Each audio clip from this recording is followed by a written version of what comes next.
بسم اللہ الرحمن الرحیم۔ السلام علیکم۔ امیر المومنین حضرت سیدنا عمر فاروق اعظم رضی اللہ تعالیٰ عنہ کی سیرت طیبہ کا جہاں بھی ذکر کیا جاتا ہے وہیں ان کے غصے اور جلال کو بھی بیان کیا جاتا ہے۔ یقیناً آپ رضی اللہ تعالیٰ عنہ کا غصہ اور جلال عین شریعت کے مطابق ہوتا تھا۔ جہاں دین اسلام، عزت و عظمت، اسلام کا معاملہ ہوتا یا کہیں احکامات شریعہ کی خلاف ورزی ہوتی تو یقیناً وہیں آپ رضی اللہ تعالیٰ عنہ کا جلال ظاہر ہوتا،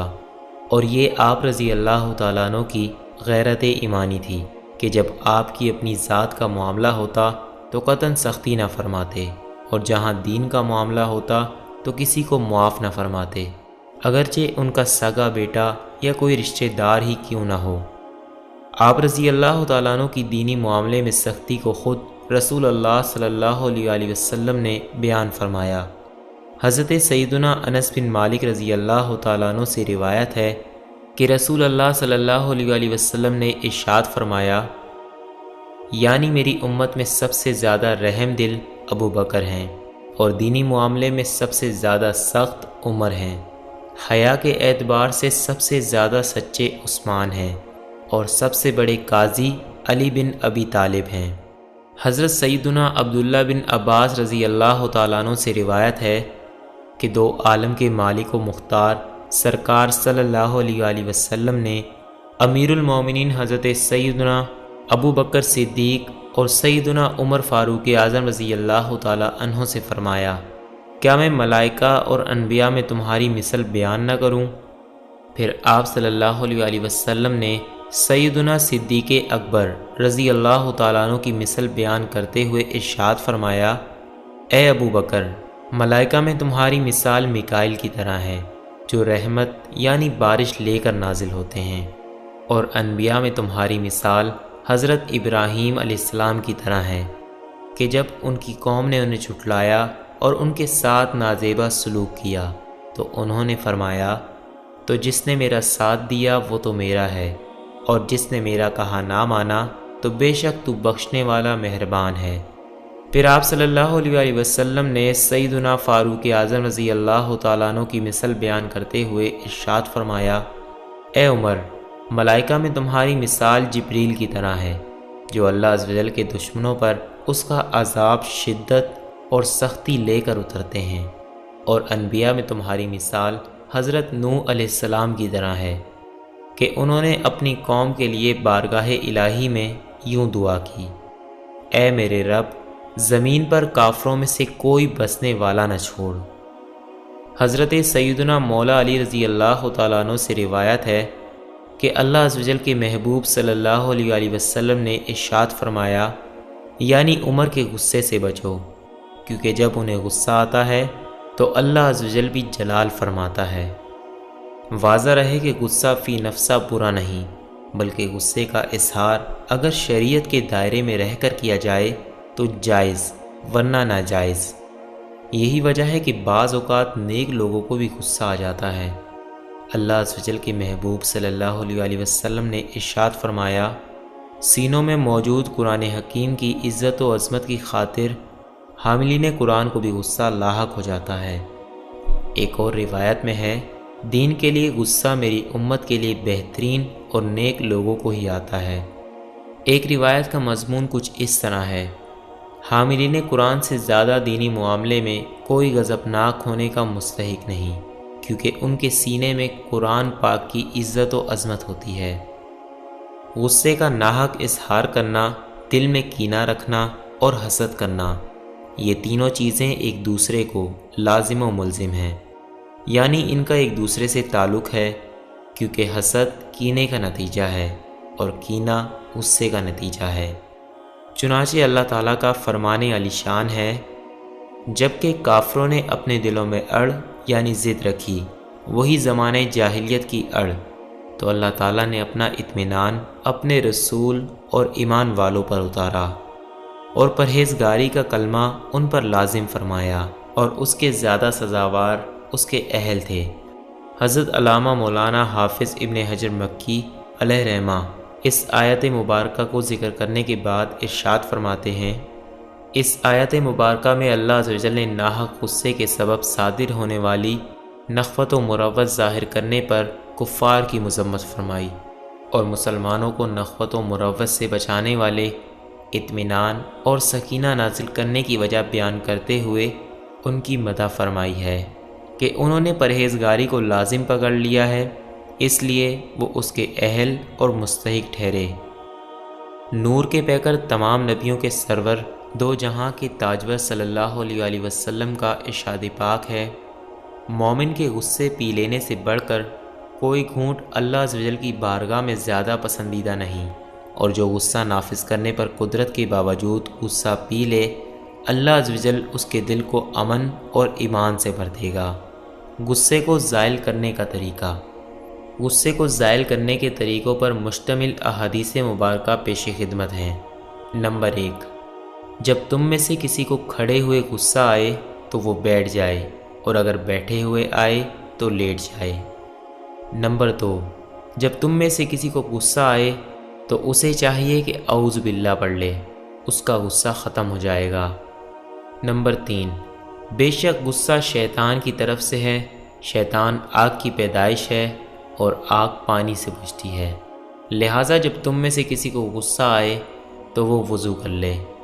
مذکورہ احادیث مبارکہ سے غصے کی دوا اور اس کے بعد ازائل کرنے والے اعمال کا پتہ چلتا ہے، لہٰذا ہر مسلمان کو چاہیے کہ غصہ زائل کرنے کی فضیلت والی روایات اور عفو درگزر، بردباری اور صبر کے فضائل میں غور کرے، کیونکہ اس طرح انسان اللہ عز و جل سے ملنے والے ثواب میں رغبت کرتا ہے، جس سے اس کے غصے اور اہانت و سزا کی طرف مائل کرنے کا سبب زائل ہو جاتا ہے۔ خود امیر المومنین حضرت سیدنا عمر فاروق اعظم رضی اللہ تعالیٰ عنہ کا مبارک عمل ہمارے لیے مشعل راہ ہے۔ چنانچہ ایک بار امیر المومنین حضرت سیدنا عمر فاروق اعظم رضی اللہ تعالیٰ عنہ نے ایک شخص کو سزا کا حکم دیا تو اس نے یہ آیت مبارکہ پڑھی، اے محبوب معاف کرنا اختیار کرو اور بھلائی کا حکم دو اور جاہلوں سے منہ پھیر لو۔ حضرت سیدنا عمر رضی اللہ تعالیٰ عنہ نے یہ آیت مبارکہ سنی اور اس میں غور کیا تو اسے معاف فرما دیا۔ آپ رضی اللہ تعالیٰ عنہ کی عادت مبارکہ تھی کہ قرآن پاک سن کر اپنے فیصلے سے رک جاتے اور اس سے تجاوز نہ فرماتے تھے۔ اس معاملے میں حضرت سیدنا عمر بن عبدالعزیز رضی اللہ تعالیٰ عنہ نے حضرت سیدنا عمر فاروق رضی اللہ تعالیٰ عنہ کی پیروی کی،